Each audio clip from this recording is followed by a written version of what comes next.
Well, people often ask him why he chose this game. Something about that power saw and the sand running through my veins. Oh yeah.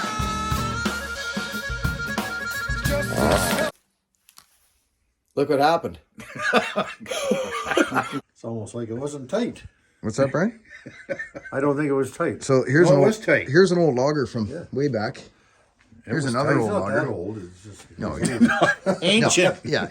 Okay, we got ancient, we got old, and we got like trying to get there. Kid. I'm a kid. Oh yeah. But anyways, Ian, hang on for crying out loud there. So, friends, you guys know how much I've run this saw. Not much. I mean, this was cake, Ian. That's interesting. Oh, yeah. I didn't know about these. I heard about this though with these. That's why guys do this, because all these fines, they'll go Cam through is constantly cleaning out the air filter on that saw. Constantly. on the 500. On the 500. Yeah. He's constantly banging it out. Timmy is. Yeah. So, friends, these are things that, a firewood cutter, he's just not going to notice this. And I don't mean that, but any disrespect in any way. We all love running a power saw. But when you're falling, steady, 6.5 hours, going. Friends, you saw me cut that fir stump the other day. I cut 5 or 6, 8, 10 rounds off it.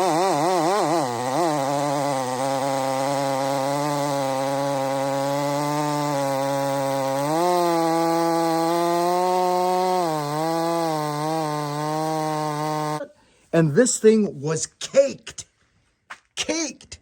So I can see why people are throwing the Max Flow on there, Ian. You might want to get one of those. So friends, I traded Ian for a saw. Ian wants to try the 500, so he now has a 500, and he traded me something pretty special, to be honest with you, friends. And I'll show you what it is. But you don't mind Brian going on YouTube with us? You're okay? No, I people don't seeing mind. you? Good, Not at all. because he's not a criminal, friends. Yeah, He's, someone's on there. yeah, we got to have some good-looking people. The rest of us are all barked up. But anyways, I love hanging around with these fellers. But so when I come on and I talk about things about the 500 or the bark box, like Ian can't run the bark box. He gets it right in the face. Ian, you ran into that, didn't you? Oh yeah, it blows right in the face. This is a great muffler. I got it on my little, this one here. Friends, the 362. It's a great muffler. But for falling, it doesn't work when you flip the saw over. It gets you right in the face. So interjection time. Buck and Billy Ray, get the galot. Here we are again. Friends, spoke with Ian today. He's so excited. He finally got his 500i. He's been wanting one for a long time. Now he will get the opportunity to work with this thing on a daily basis, in and out. And this will just be another fella with more information on the 500. So I bought Bear Claw's 500 off him, which I actually traded Bear Claw for a couple old saws. Ported. Excuse me. So, and I got to talk to a new friend of mine, Tim. Tim, if you're watching, buddy, thanks so much. Tim's a faller on Vancouver Island here, works with Ian and a couple other of the fellas, and he loves the 500, friends. And actually, Timmy's a guy that he likes the bark box. The bark box, he seems to not, it doesn't bother Timmy. Where I've talked to a handful of fallers in the last week where they can't run that bark box because of my issue that I was talking about. Having that hot air in the face. So if that's you, it bothers some guys and it doesn't bother some other guys. I, myself, Ian, a couple other fellows, they don't like the hot air in the face. Timmy doesn't seem to.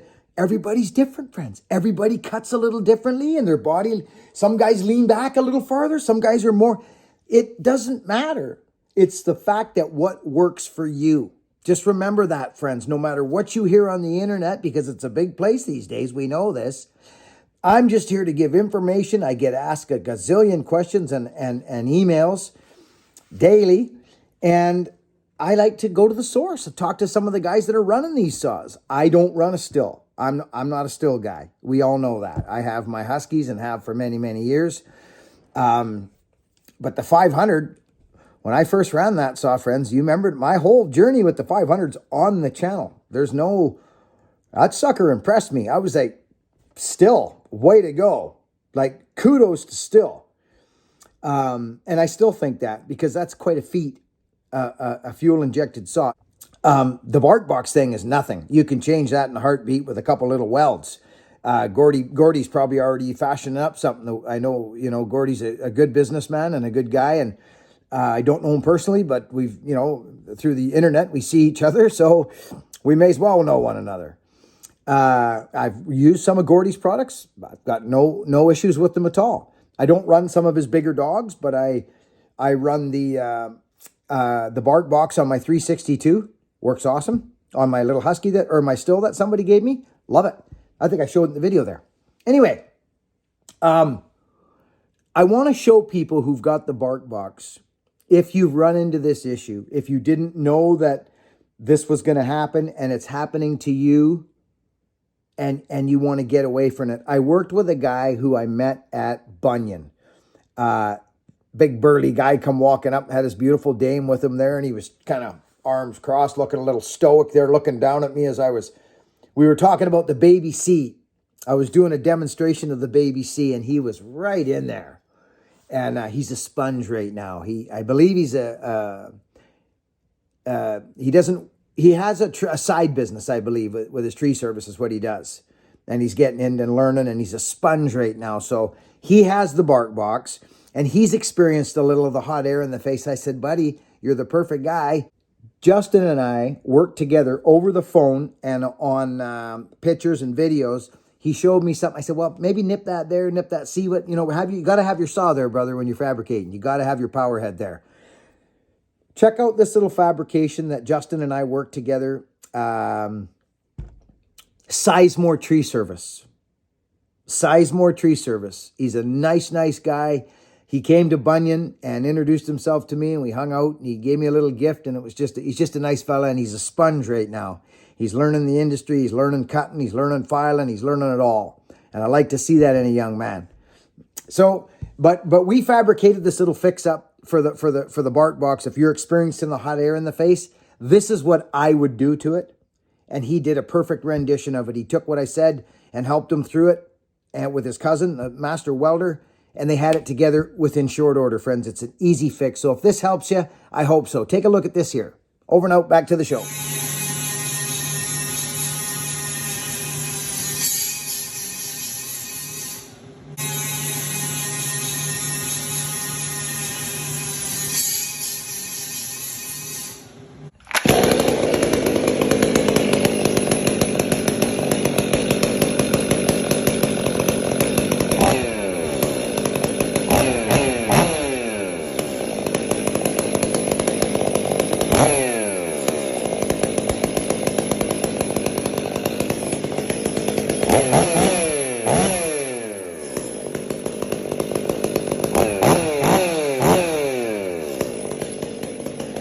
So I suggest making a deflector on there.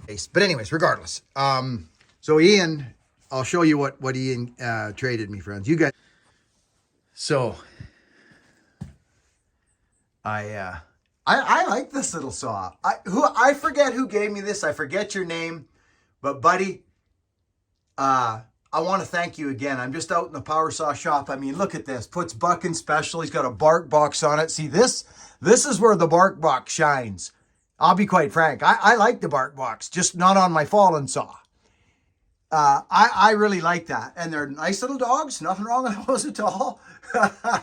But that's a nice saw. I like it when I run it in certain places and times. My ported saw is right there on the ground. Guess what, friends? Ian's here. I didn't get it on film. I got some stuff on film with Ian and Brian, just playing around. We're cold and snowed. It's what it is. So the death throes of winter. Anyhow, Ian fires up Bear Claw saw, and he's got some goofy muffler on it, right? And he goes, oh, it's nice. And then he fired up the rip saw. He's like, well, for starters, there's no compression button on there.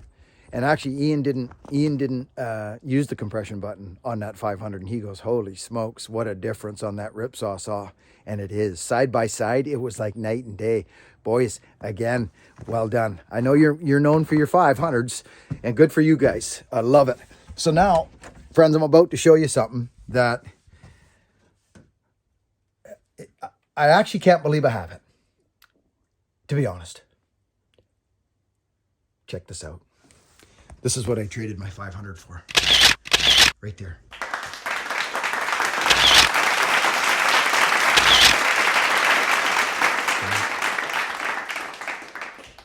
I don't know who you are and where you're from.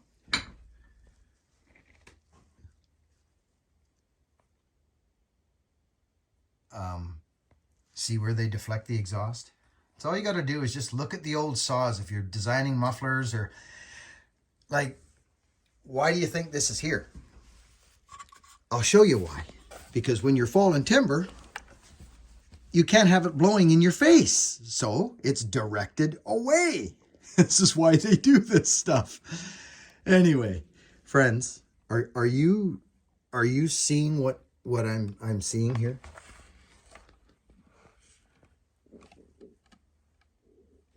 I mean, look at this.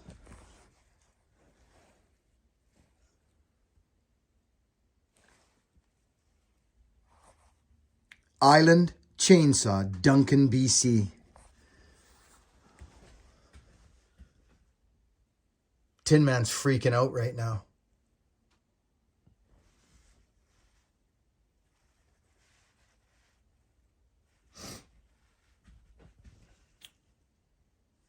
These were,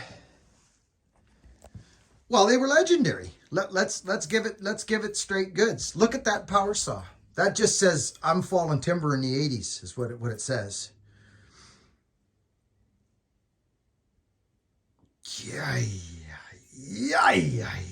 Yosa.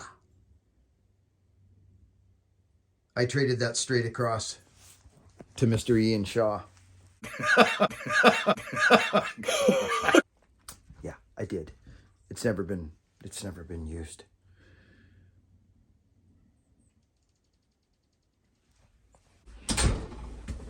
Danielson! Danielson! Danielson!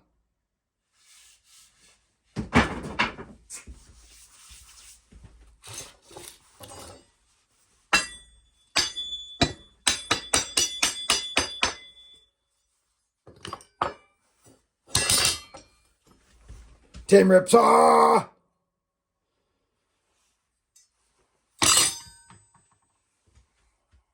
Skip tooth 404. Where's that 3/8? Looks like to be 404 to me. Brand new. Oh, it's got a grind on it, friends. Has that got a grind on it? No, it doesn't. No. Straight up 404. That looks to be 404 to me. Yeah, it is 404. I love it. Oh, look at this. Look at this. 2100 CD Husqvarna. Oh my good graciousness. Oh, it's beautiful. Not a ding in her. Oh. Beep, boop. Oh my goodness.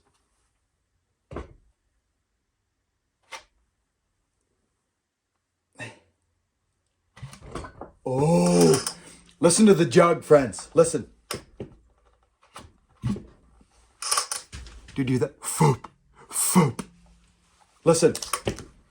This hand ain't working that good. Listen to this. Okay, don't listen. Oh, what? Oh my.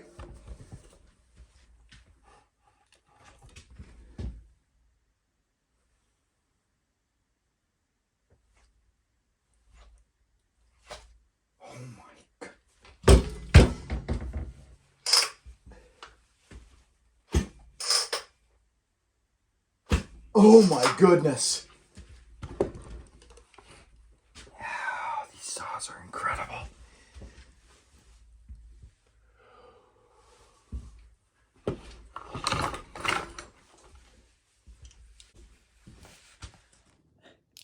Anyway, friends, just a little outro here. Thanks everybody for watching. Friends, for years, I didn't really On the channel I'm talking about. I wasn't Mr. Oh yeah, get this and get that and this is you know what I mean. I was more just go, and the amount of emails I get and have gotten in the past and haven't really maybe answered, or just I think I have this thing now where I want to answer more questions for people and help folks out with their purchases, their first purchases of power saws. Tree guys, there's a lot of young tree guys out there, and there's a lot of older tree guys out there who are breaking down physically. I can relate. Who want to find a way, or maybe something a little lighter or faster cutting or easier ways. There's lots of different places to find that on the internet, but people come to me to ask me these things. And I have experience with Walker Saw Shop, and I have experience with Ripsaw. And I'm talking companies that are actually legitimate businesses and companies, not Backyard Johnny. No disrespect to those, but just not the backyard guys. These guys, Ripsaw, I've been kind of impressed. I will be honest. You've seen the link in there. I keep that in there for those guys because they're hungry young guys and they're like on it. I've heard nothing but good things from, and I've checked them out. Not just by my experience. I went and checked them out, and they got good reviews, and they're nice young guys, and they're eager. So I think they just put a conversion kit out. And it says right here, friends, I wanted to share this because I get a lot of use out of the 2511. You know, that little Echo? I get a ton of use out of that saw. They've got a conversion kit in there that comes with a smaller bar with a narrower bar, 1/4-inch clutch drum, which is a smaller drum. It says, and the felling dogs, the little felling dogs, which if you run saws and you understand what the dogs are for. So that is a great little kit, and it's on their site as sold as a kit. So I'll leave the link in the description again for you, friends. It's always going to be there. It'll just be there. There'll be different links. They'll come up with different things, and we'll have that in there for you too. But that's a saw that I can stand behind. I love that little 2511T. It's light, but I do recommend, if you're going to buy one, get it ported. My buddy Dan Hargrave, I call him Captain Hargrave, from England. We just talked about it a couple hours ago. Shout out to Hargrave Tree Service in England. Buddy, it's always good to hear from you. He bought the 2511, and he says he's sending it to the doctor over there to get a little spicier, and I don't blame you one bit. I wouldn't run it stock. Just me, just personally, I couldn't do it. It's not strong enough. It would be fine for nippity nip and little teeny limbs and that, but if you want to use it as a tree saw, I highly recommend getting a little kit like the Ripsaw guys sell, and a port job, quite frankly, and that's for that specific saw. What a good thing. Friends, say hi to Ian and old Brian there for us, and because they'll probably have a gander at the video. It's great seeing everybody. Work hard, be honest, and we'll catch you guys on the next video. Thanks for watching. Oh, I guess I better, none of this happens without getting the gullet down at buckandbillyray.com. Check it out, Christine. Not bad, eh? Over and out, friends.